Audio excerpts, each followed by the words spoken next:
running a restaurant, there's so many things you need to consider and be concerned about. And first and foremost, you need it to be, a profitable enterprise to get income to the team members and pay the rent and keep it rolling. All the assumptions are out the window now. When the lockdown happened, we had to furlough so many of our staff. We weren't just opening a restaurant just for us. We knew that there was a bigger team there that needed income and needed to get back to some sort of normalcy. I worry about the small businesses that are struggling to stay open and to hold on and to continue and be able to survive this pandemic moving forward.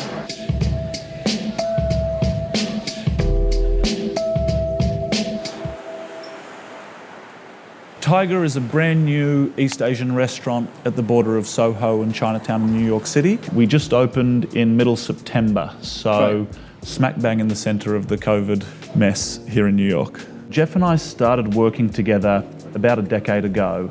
We went to business together for the first time in 2015 to develop a venue, a restaurant in Chinatown called Chinese Tuxedo.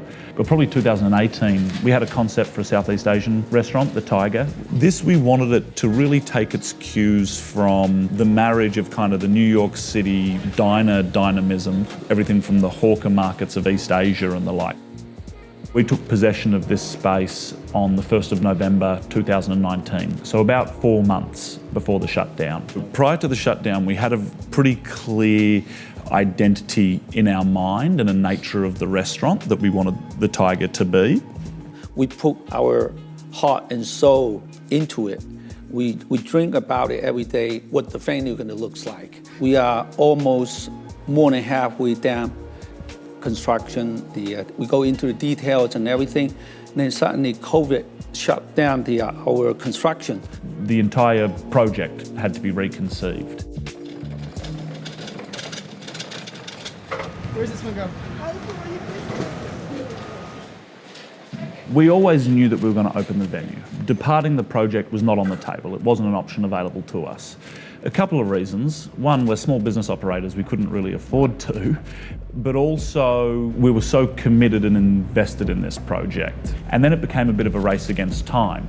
The government has all different kinds of regulation come out. Nobody's sure what's going on. Whether or not the outdoor going to be open, indoor going to be open, we have no idea. So and they were changing in real time. That's right. We'd be running on one set of assumptions, one set of advice, and it would turn on a dime.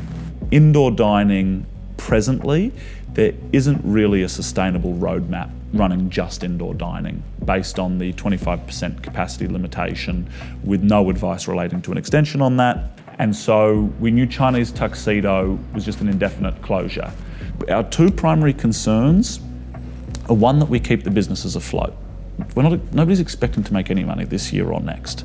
We just want to keep our venues and ensure our team members are safe. If it wasn't for the pandemic, we would have employed over 150 people, or maybe even close to 200 people between the two venues. That's 200 people's livelihoods. There is no playbook for this. This is a new business, so we haven't been eligible for any of the supports at the federal level. So they're basically saying, you're shit out of luck. You're on your own. Of all those decisions we had to make, there was the very simple question of, would anybody come?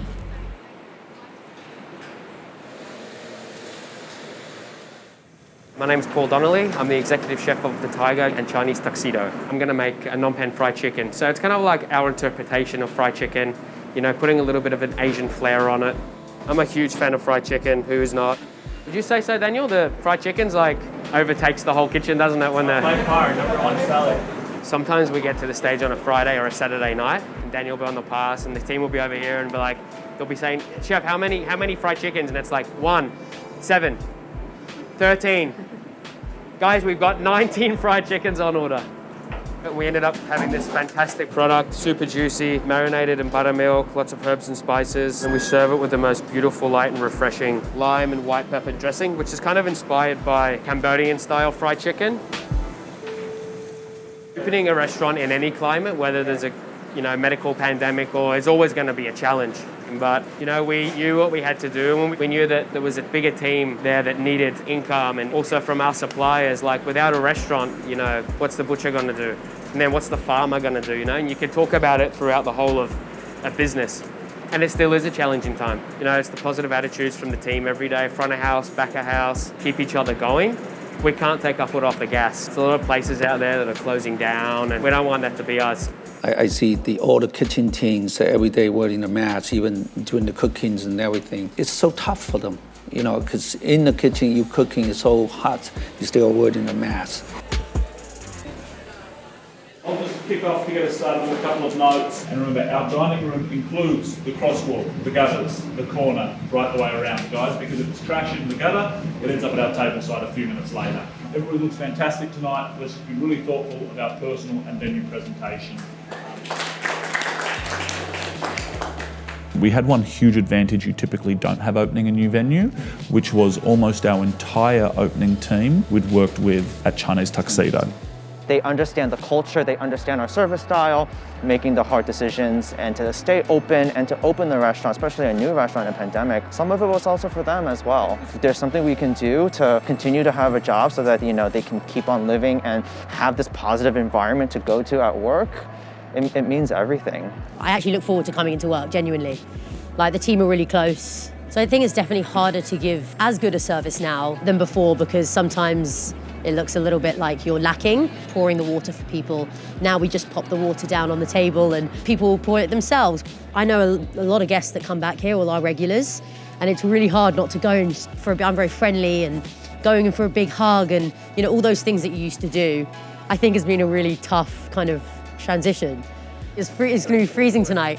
We wrap up warm and we keep it lighthearted, and, you know, every table that sits down, it's kind of like, you know, you make a joke out of it and you make it fun, because everyone's in the same boat. It's been such a hard year, and I think people have just like needed something to look forward to, somewhere special to go to celebrate whatever they're doing. Like, we have a lot of people that have come in for like their late birthdays that they never got to celebrate, and all in all, like, people are really happy and they're very thankful.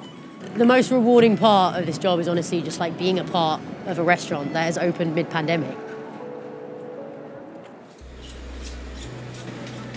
Here at Tyger, we have a broad scope of influence, but the theme that runs through it is those big, bright, bold flavours that are so prevalent through Southeast Asia and that we love to eat.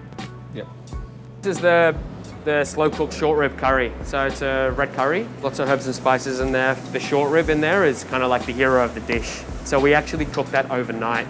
COVID affected meat production all over the country for a period of time, whether it be slaughterhouses weren't working or just not being able to get the quantities that we needed. I mean, this is one of our most popular dishes, and we're going through a lot of this a week. Things did stabilize, but it was a very challenging time for everyone in the industry, you know?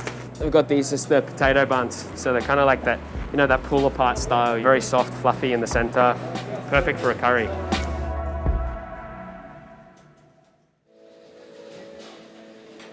New York City dining is so competitive.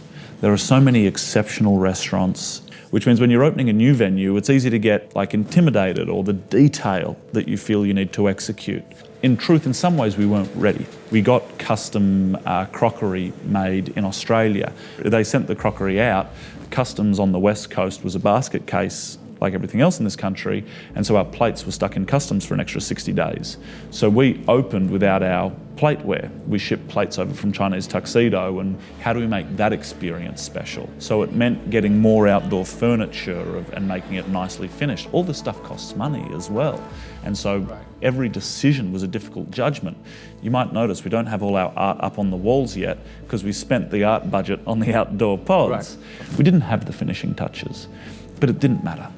At the end of the day, the food and the service culture is what people wanted and coveted.